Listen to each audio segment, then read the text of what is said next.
Hello दोस्तों, नमस्कार। स्वागत है आपका हमारे यूट्यूब चैनल देवास्टिमोट IQ में। साथियों, हम आज इस वीडियो में सीटेट लेवल 2 के पेपर के पूरा आंसर करने वाले हैं, बाल विकास और शिक्षा शास्त्र के 30 क्वेश्चनों के। तो एंड तक देखते रहना है, ठीक है।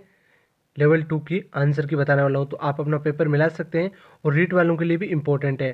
तो 1 नंबर क्वेश्चन आपके सामने है साथियों, आप देख सकते हैं। कक्षा में अर्थपूर्ण अधिगम को प्रोत्साहित करने के लिए अध्यापिका को, एक ऑप्शन है, विद्यार्थी की सहायता करनी चाहिए वे अपने मनोभाव और अभिप्रेरणों को सुव्यवस्थित कर पाए। बी ऑप्शन है, विद्यार्थियों को उनके प्रदर्शन के आधार पर वर्गीकृत और नामांकित करने के उनके योग्यता आधारित समूह बनाने चाहिए। 3 नंबर ऑप्शन है, विद्यार्थियों में संवाद और परिचर्चा को प्रोत्साहित करना चाहिए जिससे वह बहुप्रशित करने में सशक्त हो। और 4 नंबर ऑप्शन है, कक्षा में विविधता की उपेक्षा करके शिक्षण की मानक विधि को अपनाना चाहिए। तो साथियों, इसमें 4 नंबर ऑप्शन तो गलत हो जाएगा, ठीक है, ये तो नहीं है। तो अब आप नीचे देख सकते हैं, इनमें 4 नंबर ऑप्शन है तो 1 नंबर ऑप्शन गलत हो जाएगा, इसमें भी 4 है तो ये भी गलत हो जाएगा। तो इसमें अब 1 3 और 2 3 है, तो साथियों इसमें आपका हो जाएगा 1 राइट हो जाएगा और 3 राइट हो जाएगा। सबसे बढ़िया कौन सा होगा, 1 और 3 होगा, तो 2 नंबर भी गलत हो जाएगा। तो इसमें आपका 3 नंबर ऑप्शन राइट हो जाएगा, ठीक है। जो आपका दिख रहा है ना, ये 3 नंबर, 1 और 3, ये दोनों राइट हो जाएंगे, ठीक है। ये आपको ध्यान रखना है, इंपॉर्टेंट है रीट वालों के लिए, ठीक है। 2 नंबर क्वेश्चन आपके स्क्रीन पर सामने है। प्रतिकूल परिस्थितियों और वंचित पृष्ठभूमि वाले अधिगमकर्ताओं को संबंधित करने के लिए निम्नलिखित में से कौन सी पद्धति प्रभावशाली नहीं है। तो इसमें कौन सा राइट होगा, मैं सीधा आंसर बता रहा हूँ, ठीक है। इसमें आपका राइट हो जाएगा साथियों 4 नंबर ऑप्शन, अधिगमकर्ताओं को विद्यालयों के बाहर ट्यूशन पढ़ने के लिए कहना जिससे कि अध्यापक को उन पर अधिक ध्यान नहीं देना पड़े, ठीक है। 4 नंबर ऑप्शन इसमें यहाँ पर देख लेना, आपको नहीं आ रहा है तो ये ध्यान रखना है, ठीक है। तो इसमें 4 नंबर ये गलत हो जाएगा, ठीक है। अगला क्वेश्चन है आपका 3 नंबर, बच्चों के अधिगम में शारीरिक स्वास्थ्य और स्वैंगिक अवस्था है। तो 3 नंबर में आपका हो जाएगा साथियों 4 नंबर ऑप्शन। कौन सा ऑप्शन हो जाएगा, 4 नंबर ऑप्शन की एक महत्वपूर्ण भूमिका, ठीक है। मैं सीधा आंसर बता रहा हूँ, आप अपना पेपर मिला लेना। और जो तैयारी कर रहे हैं रीट की वो भी देख सकते हैं इसको। 4 नंबर क्वेश्चन है, कक्षा में प्रभावशाली अधिगम के लिए वातावरण की रचना करनी चाहिए बजाय वातावरण के। तो इसमें कौन सा हो जाएगा साथियों, इसमें आपका हो जाएगा 3 नंबर ऑप्शन, सहयोगिक प्रतिस्पर्धिक, ठीक है। 5 नंबर क्वेश्चन है, निम्नलिखित में से कौन सा उदाहरण विद्यार्थियों को अधिगम के लिए अभिप्रेरित करने के लिए प्रभावशाली पद्धति है। तो 5 नंबर में कौन सा हो जाएगा साथियों, 3 नंबर ऑप्शन हो जाएगा। कौन सा, 3 नंबर ऑप्शन, पाठ उपलब्ध कराना, विशेषकर जब विद्यार्थी कोई नया कौशल सीख रहे हो, ठीक है। 6 नंबर क्वेश्चन है, बच्चों के चिंतन के विषय में निम्नलिखित में से कौन सा कथन सही नहीं है। तो कौन सा कथन सही नहीं है, आपको नहीं दिखाई दे रहा है, यहाँ पर ध्यान देना है। तो यहाँ पर आपको अंडरलाइन कर लेना है और 4 ऑप्शन को आपको पढ़ लेना है। इसमें आपका हो जाएगा साथियों नहीं है, तो इसमें ये 4 नंबर ऑप्शन गलत हो जाएगा। बच्चे प्रतियों को स्वयं नहीं सोच सकते और अध्यापक की मूल भूमिका उन्हें जानकारी उपलब्ध कराना, ठीक है। 7 नंबर क्वेश्चन है, अधिगम एक और प्रक्रिया है। तो 7 नंबर में आपका राइट हो जाएगा साथियों जटिल सक्रिय, ठीक है। 3 नंबर ऑप्शन राइट हो जाएगा इसमें। 8 नंबर है, अपनी कक्षा में अर्थपूर्ण अधिगम को सुसाध्य बनाने के लिए अध्यापिका को अपनी कक्षा में सामाजिक सांस्कृतिक धार्मिक भाषा विविधता को चाहिए। तो 8 नंबर आपका राइट हो जाएगा साथियों समझना, एक ऑप्शन राइट हो जाएगा इसमें, ठीक है। 9 नंबर क्वेश्चन है, एक कक्षा में अध्यापिका अपनी शिक्षा शास्त्र व आकलन की विधियों को विद्यार्थी की व्यक्तिगत जरूरत के अनुसार परिवर्तित करती है। तो 9 नंबर में आपका राइट हो जाएगा साथियों प्रगतिशील, 4 नंबर ऑप्शन राइट हो जाएगा। 10 नंबर क्वेश्चन है, बच्चों को विद्यालय में असफल होना। आप देख सकते हैं इसमें कौन सा राइट हो, बच्चों को विद्यालय में असफल होना। तो इसमें आपका हो जाएगा निर्दिष्ट करता है कि विद्यालय इन बच्चों की आवश्यकता और रुचियों की पूर्ति करने में समर्थ नहीं है, ठीक है। तो 4 नंबर ऑप्शन ये इसमें सही हो जाएगा, असफल होना, तो इसमें ये राइट हो जाएगा। अगला हो जाएगा 11 नंबर क्वेश्चन, समूह में एक दूसरे को पढ़ाने और सहायता करने से बच्चों का ध्यान भंग हो सकता है, ये एक प्रभावशाली शैक्षिक पद्धति नहीं है। 2 नंबर ऑप्शन है, बच्चों में प्रतिस्पर्धा प्रवृत्ति उत्पन्न होती है जो कि अधिगम में विघ्न रुकावट पैदा करती है। और 3 नंबर ऑप्शन, बच्चे स्वयं की चिंतन प्रक्रिया पर आक्षेप कर सकते हैं।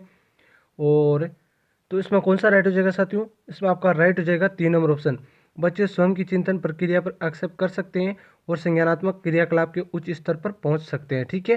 तो ये राइट हो जाएगा।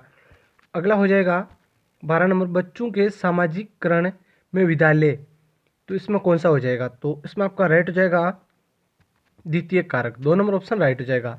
13 नंबर क्वेश्चन है, निम्नलिखित में से किस मनोवैज्ञानिक ने प्रस्तावित किया कि बच्चों को चिंतन गुणात्मक रूप से वयस्कों की अपेक्षा अलग होता है? तो इसमें हो जाएगा साथियों जीन पियाजे। 3 number option. सारे मैंने आपको पता होगा टेस्ट साथियों हर दिन आपके इस चैनल पर चलते हैं, हर दिन शाम और हर दिन सुबह दोनों टाइम 8 बजे आपको टेस्ट मिलते हैं चैनल पर, तो जरूर चैनल को सब्सक्राइब कर लेना। साइकोलॉजी के हर दिन आपके 30 क्वेश्चन के टेस्ट लगते हैं साथियों, तो हर दिन आपको टेस्ट देना है, ठीक है। 14 नंबर क्वेश्चन है, विकास के विषय में निम्नलिखित में से कौन सा कथन सही है? तो इसमें कौन सा हो जाएगा साथियों? इसमें हो जाएगा बच्चों के विकास में बहुत सी सांस्कृतिक विविधताएं होती है। 3 नंबर ऑप्शन राइट हो जाएगा। निम्नलिखित में से मध्य बाल्यावस्था की अवधि का मुख्य प्रमाण चिन्ह को कौन सा है? तो इसमें आपका हो जाएगा साथियों तर्क संगत विचारों का विकास जो कि प्राकृतिक रूप से मूर्त है। 4 नंबर ऑप्शन राइट हो जाएगा। और 16 नंबर क्वेश्चन है, जीन पियाजे के अनुसार बच्चे अमूर्त सक्रियात्मक अवस्था में है, तो इसमें कौन सा हो जाएगा साथियों? इसमें हो जाएगा परिकल्पित निगनात्मक तर्क और प्रतिगति चिंतन करने में समर्थ हैं, ठीक है। 3 नंबर ऑप्शन राइट हो जाएगा। 17 नंबर क्वेश्चन है, लॉरेंस कोलबर्ग की नैतिक विकास के सिद्धांत के अनुसार किस अवस्था में है जब वह विश्वास करता है कि वर्तमान सामाजिक प्रणाली को सक्रियतापूर्ण बनाए रखने से धनात्मक मानवीय संबंध में सामाजिक वर्ग सुरक्षित रहता है? तो 17 नंबर में आपका राइट हो जाएगा साथियों सामाजिक क्रम अवस्था व्यवस्था अभिविन्यास। 18 नंबर है, बाल्यावस्था की अवधि में विकास, तो कौन सा राइट होगा इसमें? इसमें आपका राइट हो जाएगा साथियों 4 नंबर, बहुस्तरीय और मिश्रित अवस्था, मिश्रित होता है। और 19 नंबर क्वेश्चन आपके सामने देख सकते हैं आप, निकटस्थ विकास का क्षेत्र क्या है? तो इसमें कौन सा हो जाएगा साथियों? इसमें आपका हो जाएगा 3 नंबर ऑप्शन, बच्चों के वर्तमान स्तर पर स्वतंत्र प्रदर्शन और वयस्क अधिक कौशल वाले समकक्षियों की सहायता से बच्चे द्वारा उपार्जित किए जाने वाले प्रदर्शन के मध्य का क्षेत्र, ठीक है। अगला हो जाएगा 20 नंबर क्वेश्चन, एक प्रगतिशील कक्षा में शिक्षक अधिगम प्रक्रिया के दौरान अधिगमकर्ताओं का मूल्यांकन है, तो 20 नंबर में आपका शायद क्यों राइट हो जाएगा बेहद महत्वपूर्ण है, क्योंकि वे बच्चे की समझ की जानकारी देता है और अध्यापिका को अपने शिक्षा शास्त्र पर विचारने में सहायता होता है साथियों, ठीक है। 2 नंबर इसमें 3 नंबर नहीं 2 नंबर ऑप्शन राइट हो जाएगा। और 21 नंबर क्वेश्चन है, हार्वर्ड गार्डनर के बहुबुद्धि सिद्धांत के अनुसार निम्नलिखित में से कौन सा जोड़ा बुद्धि के प्रकार और अंत स्थिति अनुपालन संभावना के अनुसार सही है? तो ये इंपॉर्टेंट क्वेश्चन है, तो साथियों इसमें कौन सा करके आए थे आप? तो इसमें आपका राइट कौन सा हो जाएगा? 2 नंबर राइट हो जाएगा, शारीरिक गति संवेदना और खिलाड़ी, ये आपका इसमें राइट हो जाएगा। अगला क्वेश्चन है, लेव व्योगसी के अनुसार, तो इसमें कौन सा हो जाएगा? इसमें आपका हो जाएगा बच्चों के संज्ञानात्मक विकास में भाषा की एक महत्वपूर्ण भूमिका है। 3 नंबर ऑप्शन राइट हो जाएगा। 23 नंबर क्वेश्चन है, बाल केंद्रित कक्षा वह है जिसमें बच्चों के व्यवहारिक को निर्देशित करने के लिए अध्यापक पुरस्कार और दंड का प्रयोग करता है, तो 23 में कौन सा राइट हो जाएगा साथियों? इसमें आपका 2 नंबर ऑप्शन राइट हो जाएगा, अध्यापक लचीला और प्रत्येक बच्चे की व्यक्तिगत आवश्यकता को पूरा करता है, ठीक है। 24 नंबर क्वेश्चन है, किस मनोविज्ञान के अनुसार बच्चों के संज्ञानात्मक विकास में सांस्कृतिक उपकरण एक महत्वपूर्ण भूमिका निभाते हैं? तो इसमें आपका राइट हो जाएगा साथियों लेव व्योगसी। 3 नंबर ऑप्शन 24 में राइट हो जाएगा। 25 कक्षा में सभी लिंगों में जेंडर रूढ़िवादिता कम करने और विकास के विस्तार की संभावनाओं को बढ़ाने के लिए प्रभावशाली पद्धति कौन सी है? तो 25 में आपका राइट हो जाएगा साथियों क्रियाकलाप के लिए मिश्रित लिंग समूह बनाने और विचार विमर्श को प्रोत्साहित करना। अध्यापकों को कक्षा में बहुभाषाई को समझना चाहिए, तो 26 नंबर में कौन सा राइट हो जाएगा? इसमें हो जाएगा एक गुण और साधन, ठीक है। 27 नंबर क्वेश्चन है, प्रभावशाली और सृजनात्मक बच्चों की आवश्यकता को किस प्रकार संबोधित किया जा सकता है? तो इसमें आपका राइट हो जाएगा साथियों चुनौतीपूर्ण कार्य और निरस्ता दूर करने के लिए क्रियाकलाप देकर। 3 नंबर ऑप्शन राइट हो जाएगा। 28 नंबर क्वेश्चन है, पठन वैफल्य बच्चों की पहचान किस प्रकार की जा सकती है? तो इसमें आपका हो जाएगा साथियों 1 नंबर ऑप्शन उनके पढ़ने और लिखने की कौशलता के विश्लेषण से। 29 नंबर क्वेश्चन है, आंशिक दृष्टि वाले विद्यार्थी के लिए निम्नलिखित में से कौन सी अधिगम सामग्री उपयुक्त नहीं है?